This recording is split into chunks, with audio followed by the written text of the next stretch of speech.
Hello दोस्तों, नमस्कार। स्वागत है एक बार फिर से आप सभी के अपने प्रिय चैनल पर। दोस्तों आपको बता दें जो अभी की सबसे बड़ी खबर आ रही है, जहां पर अब भारत ने रूस को भी बड़ी धमकी दी है। दोस्तों साफ कह दिया है, मौत को स्वीकार नहीं करूंगा। बड़ी खबर दोस्तों बताएंगे आपको। इसी बीच बताएंगे जहां पुतिन ने यूक्रेनी राष्ट्रपति जेलेंस्की की हत्या का दे दिया है आदेश। कीव में भेजे 400 खूंखार भाड़े के सैनिक। बताएंगे दोस्तों बड़ी खबर आपको। इसी बीच बताएंगे जहां पर यूक्रेन में रूस को फंसा देख चीन ने भी पल्ला झाड़ा। जी हां दोस्तों, अभी की सबसे लेटेस्ट खबर आपको बताएंगे। 5 इतिहासकारों ने कहा पुतिन ने हमें बनाया बेवकूफ। जी हां दोस्तों, इसी बीच बताएंगे जहां पर सीएम योगी जी का मायावती पर बड़ा हमला। कहा ये बीएसपी है या मुस्लिम लीग। जी हां दोस्तों, बड़ी संख्या में मुस्लिमों को टिकट देने पर उठाया योगी जी ने बड़ा सवाल। बड़ी खबर बताएंगे दोस्तों। तो हर तरह की जानकारी अभी हम आपको देने वाले हैं, तो आराम से बने रहिएगा वीडियो के अंत तक।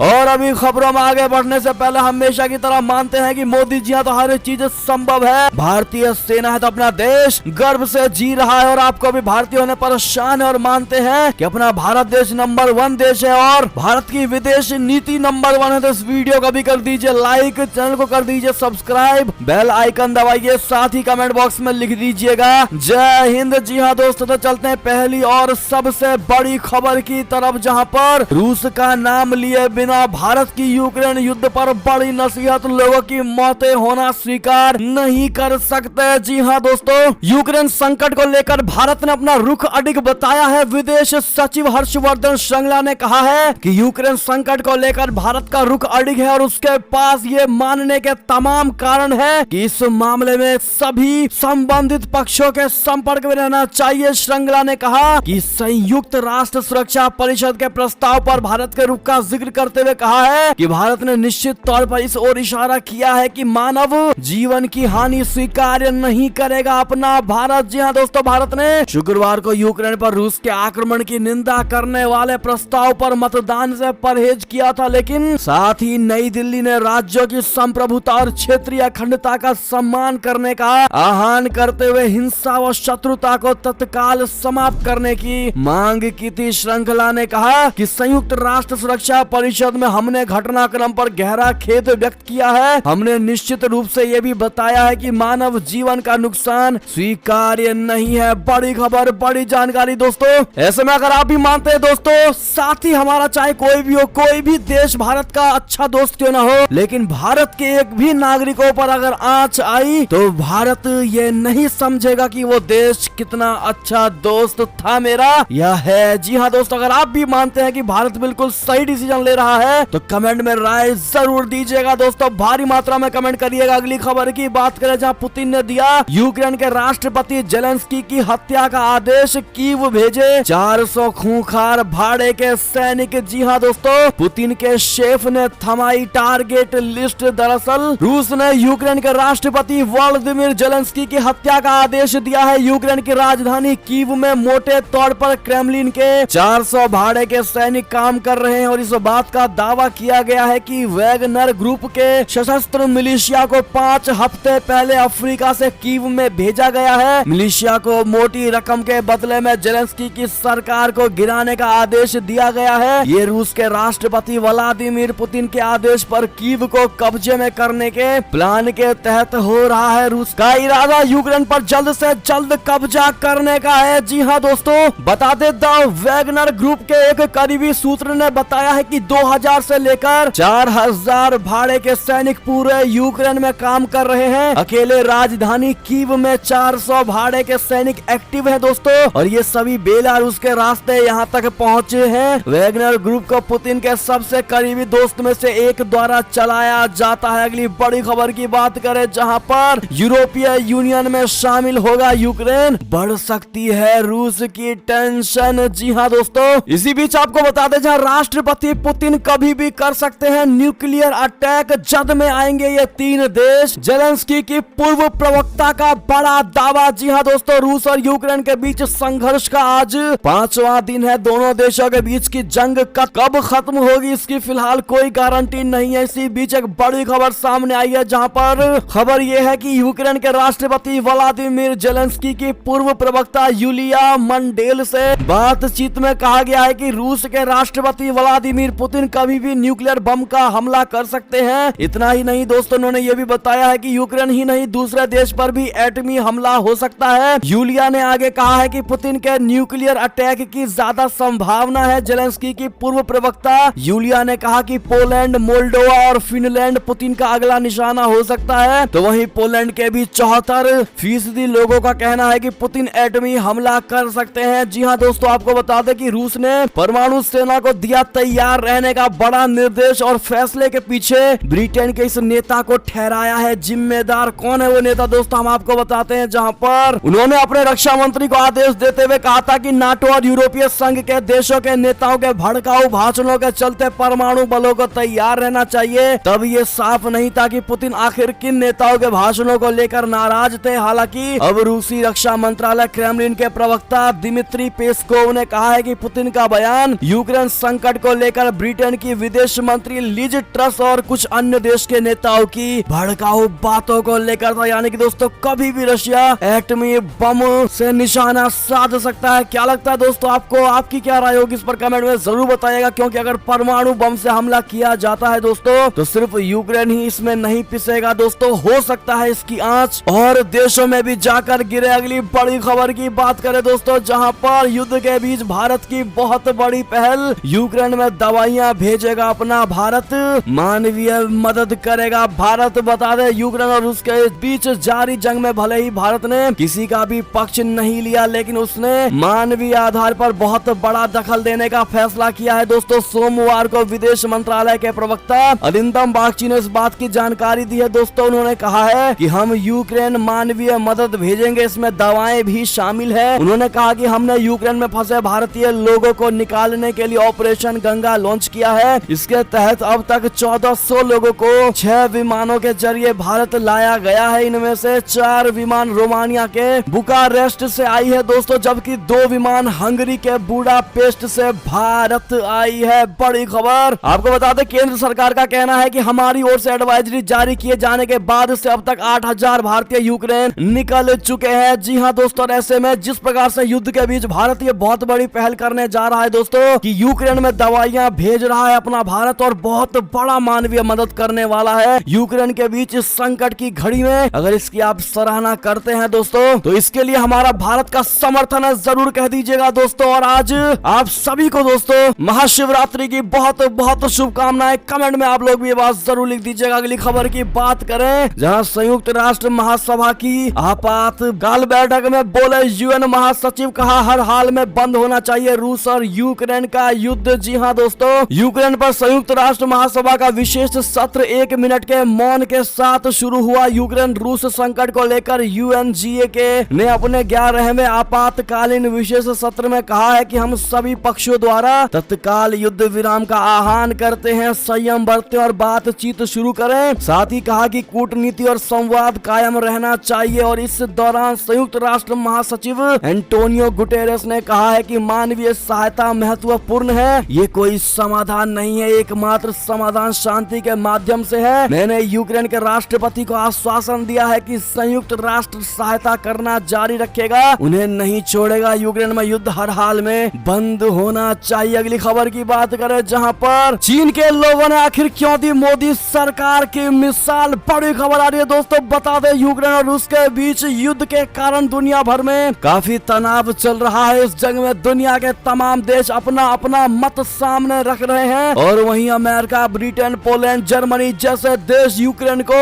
हथियार मुहैया करा रहे हैं। दोस्तों, रूस यूक्रेन युद्ध से काफी सारे लोग दहशत में हैं और यूक्रेन छोड़कर अपने अपने देश जाना चाहते हैं। ऐसे में एक और बड़ी खबर आ रही है, जहां यूक्रेन से 16,000 भारतीयों को वापस लाने के लिए ऑपरेशन गंगा चलाया गया है दोस्तों। इसके तहत भारतीयों को भारत लाने की शुरुआत हो चुकी है। 16,000 भारतीयों में से करीब 14,000 स्टूडेंट रोमानिया और पोलैंड के रास्ते भारत लेकर जाए जा रहे हैं दोस्तों। और वहीं पर कुछ चाइनीज स्टूडेंट भी फंसे हुए हैं, यानी चाइना के स्टूडेंट भी फंसे हुए हैं दोस्तों। उन्होंने मीडिया के संवाददाता ने जब स्टूडेंट से बात की तो उसने भारत का उदाहरण दिया। जी हाँ दोस्तों, यूक्रेन में फंसे चाइनीज स्टूडेंट जो वहाँ म्यूजिक बोले तो पियानो की पढ़ाई कर रहे थे, जब उससे बात की गई तो उसने कहा मैं यहाँ फंस गया हूँ और अपने घर बोले तो चाइना जाना चाहता हूँ, लेकिन ऐसा संभव नहीं लग रहा है। छात्र ने आगे कहा, मैंने सुना है इंडियन सरकार ने पोलैंड, हंगरी और रोमानिया से भारतीय लोगों को वापस देश ले जाने की व्यवस्था की और चाइना को भी उसी तरह से हमें वहां से निकालने की व्यवस्था करनी चाहिए। मैं अभी चाइना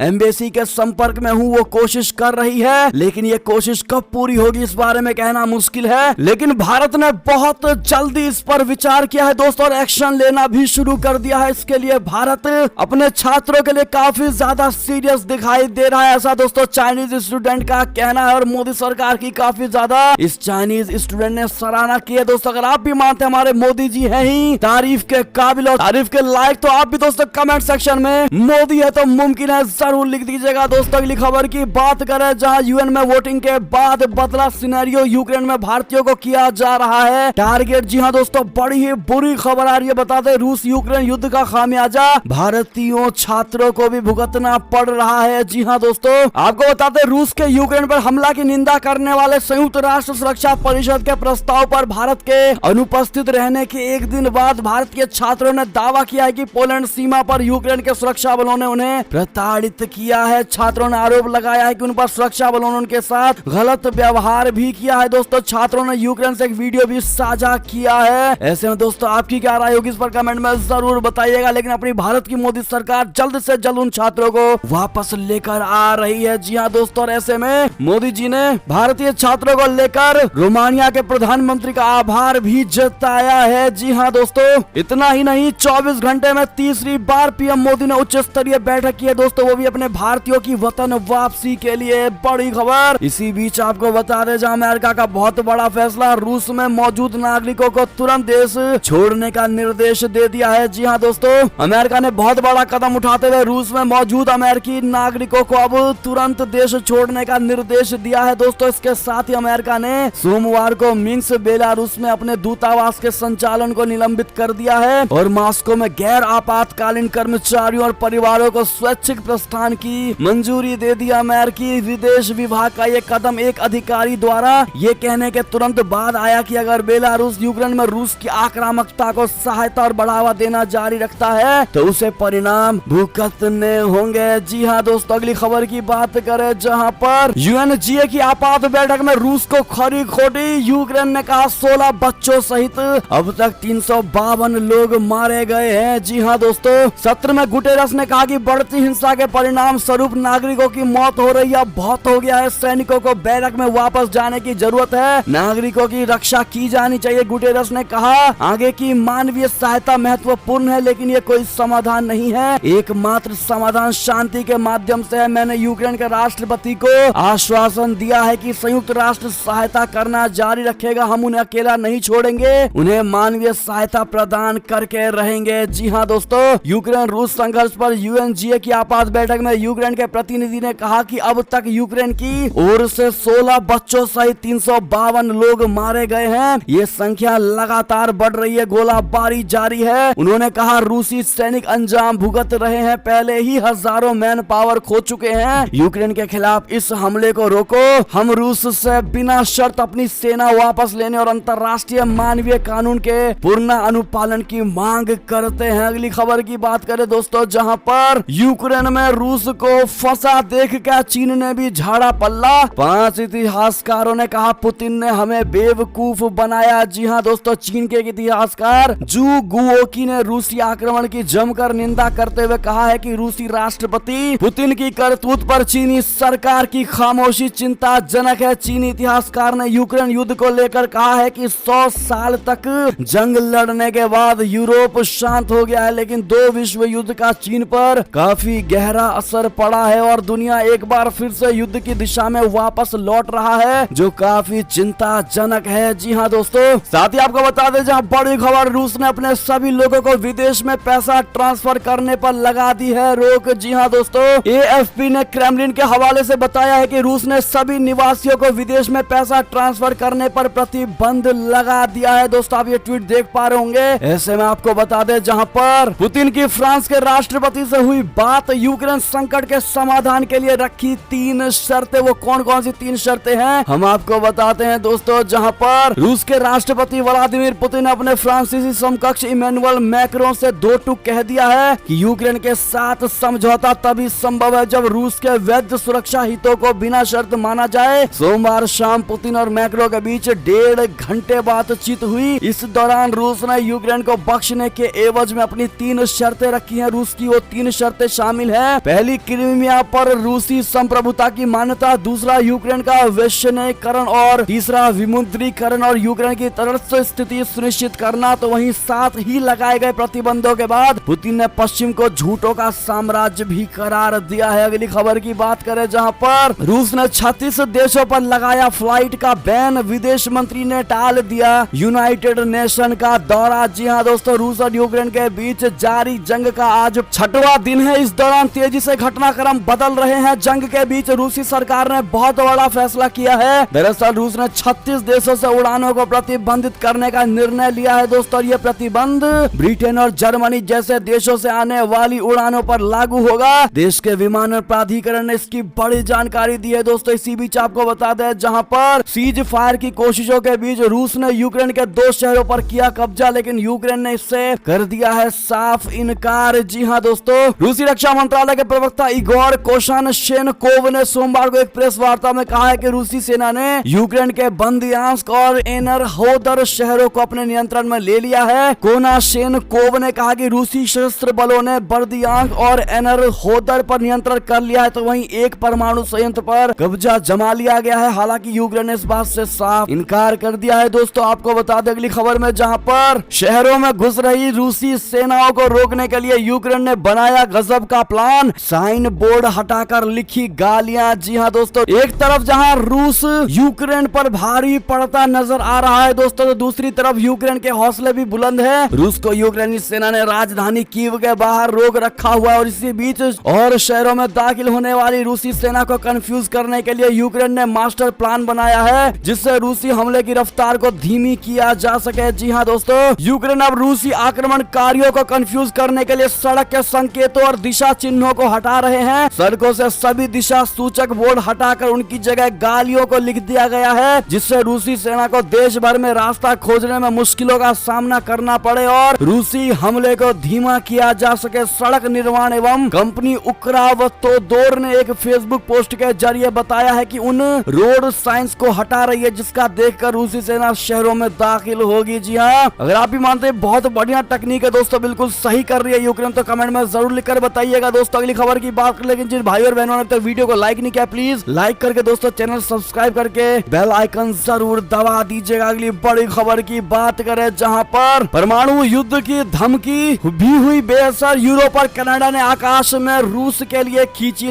लक्ष्मण रेखा। जी हां दोस्तों, रूस के खिलाफ प्रतिबंध लगाने वाले देशों में जर्मनी और फ्रांस के बाद कनाडा भी शामिल हो जाएगा और ब्रिटेन, नॉर्डिक्स और बाल्टिक राज्यों में अब कनाडा भी शामिल हो गया है। यूरोपीय राष्ट्र और कनाडा ने रविवार को रूसी विमानों के लिए अपने हवाई क्षेत्र को बंद करने का फैसला कर लिया है और रूस पर और भी ज्यादा प्रेशर बनाने की कोशिश की है। द्वितीय विश्व युद्ध के बाद ये पहली बार हुआ है जब यूरोप में युद्ध फैला हुआ है। रूसी विमानों पर प्रतिबंध तब लगाए गए जब एयरलाइन उद्योग वैश्विक महामारी के प्रभावों से पहले से ही जूझ रहा है। अगली खबर की बात करें दोस्तों, जहां पर यूक्रेन संग युद्ध में रूस को हुआ बहुत बड़ा नुकसान। अब तक 29 एयरक्राफ्ट और 191 टैंक हुए इसके तबाह। जी हां दोस्तों, इसी बीच आपको बता दें, जहां पर रूस बेलारूस के सभी खिलाड़ी अधिकारी इंटरनेशनल प्रतियोगिताओं से होंगे बाहर। आईओसी ने की बड़ी सिफारिश, फीफा वर्ल्ड कप से भी कटेगा इसका पत्ता। जी हां दोस्तों, यूक्रेन पर हमला बोलने वाले रूस को अलग थलग करने के लिए इंटरनेशनल ओलंपिक कमेटी ने कड़ा रुख अख्तियार करते हुए दुनिया भर के खेल संघों से बड़ी अपील की है। इंटरनेशनल ओलंपिक कमेटी ने सभी संघों से सिफारिश करते हुए कहा है कि वो रूस और बेलारूस के अधिकारियों और खिलाड़ियों को अंतर्राष्ट्रीय प्रतियोगिताओं से बाहर करे।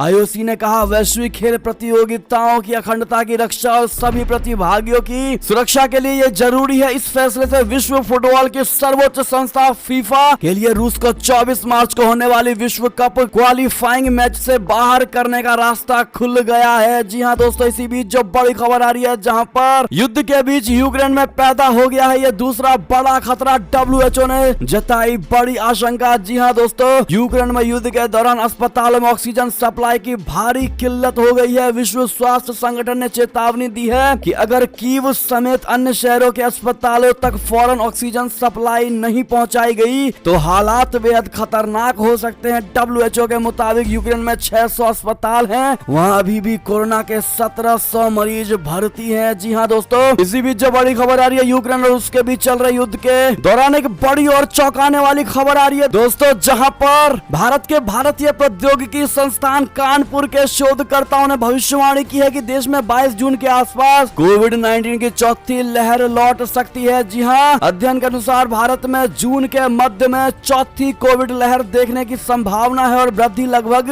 4 महीने तक जारी रहने की संभावना है। बढ़ते हैं दोस्तों डोमेस्टिक खबरों की तरफ, जहाँ ये बीएसपी है या मुस्लिम लीग, सीएम योगी का मायावती पर बड़ा हमला, बड़ी संख्या में मुस्लिमों को टिकट देने पर उठाया सवाल। बता दें, मुख्यमंत्री योगी आदित्यनाथ जी ने देवरिया में एक चुनावी जनसभा को संबोधित करते हुए समाजवादी पार्टी के राष्ट्रीय अध्यक्ष अखिलेश यादव और बसपा सुप्रीमो मायावती पर जमकर हमला बोला। बसपा द्वारा कई सीटों पर मुस्लिम उम्मीदवार खड़े किए जाने पर सवाल उठाते हुए सीएम योगी आदित्यनाथ ने कहा है कि बसपा की सूची को देखकर लगा कि कहीं ये मुस्लिम लीग की सूची तो नहीं है। जी हाँ दोस्तों, सीएम योगी ने कहा कि भाजपा ने सामाजिक न्याय के आधार पर हर जाति हर वर्ग मत के नेताओं को प्रत्याशी बनाया, तो वहीं सपा की सूची में पेशेवर दंगाई, पेशेवर माफिया, धमकीबाज व्यापारियों को का शोषण, दंगा करने वाले और आतंकवाद का खुलेआम समर्थन करने वाले लोग सपा की सूची में स्थान पाते हैं। लेकिन जब मैंने बसपा की सूची को देखा तो समझ ही नहीं पाया कि ये सूची बसपा की मुस्लिम लीग की है। पहले ही सूची में बसपा ने 29 मुसलमानों को टिकट देकर आखिर क्या साबित करने का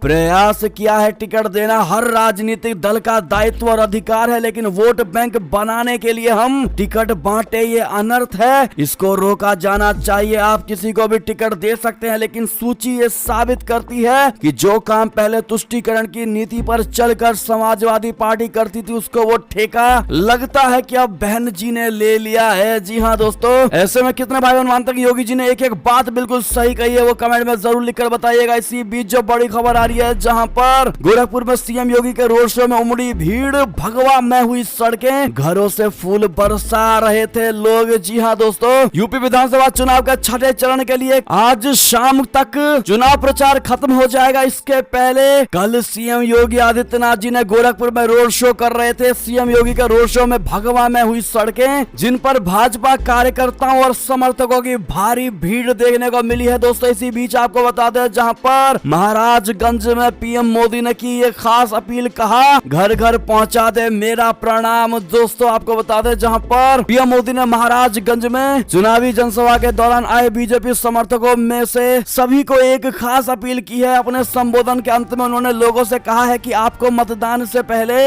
अपने क्षेत्र के घर घर में जाना है, वहां जाकर लोगों से मिलकर सिर्फ इतना कहना है कि मोदी जी आए थे, आपको प्रणाम भेजा है। जी हाँ दोस्तों, ऐसे में आपकी क्या राय होगी दोस्तों, क्या आप घर घर जाकर कहेंगे सबको कि मोदी जी ने प्रणाम भेजा है? हाँ या ना में जवाब जरूर दीजिएगा। दोस्तों अगली खबर की बात करें, जहां पर पीएम मोदी की मां के वजन के बराबर सोने से चमका काशी विश्वनाथ मंदिर का गर्भगृह, दक्षिण भारत के भक्त ने किया दान। जी हाँ दोस्तों, वाराणसी में प्रधानमंत्री का ड्रीम प्रोजेक्ट काशी विश्वनाथ धाम की आभा और बढ़ गई है। दोस्तों विश्वनाथ मंदिर के गर्भगृह की सभी दीवारों में भी सोना लगा दिया गया है। गर्भगृह की दीवारों में जड़ित सोना दक्षिण भारत के एक श्रद्धालु ने प्रधानमंत्री नरेंद्र मोदी जी से प्रभावित होकर उनकी मां हीराबेन के तौल के बराबर दान किया था। ऐसे में दोस्तों उस दक्षिण भारत के उस श्रद्धालु को दोस्तों थैंक यू जरूर कह दीजिएगा आप लोग। अगली खबर की बात करें, जहां पर सरकार ने राशन कार्ड लाभार्थियों के लिए किया बहुत बड़ा ऐलान, जल्दी उठाएं इसका बड़ा फायदा। दरअसल राशन कार्ड धारकों के लिए एक जरूरी खबर निकलकर सामने आ रही है। मीडिया रिपोर्ट्स के मुताबिक प्रधानमंत्री गरीब कल्याण योजना के तहत मुफ्त राशन वितरण अभियान की अवधि को बढ़ा दिया गया है। सरकार की ओर से इस अभियान की अंतिम तारीख को मार्च 2022 तक बढ़ा दिया गया है। दोस्तों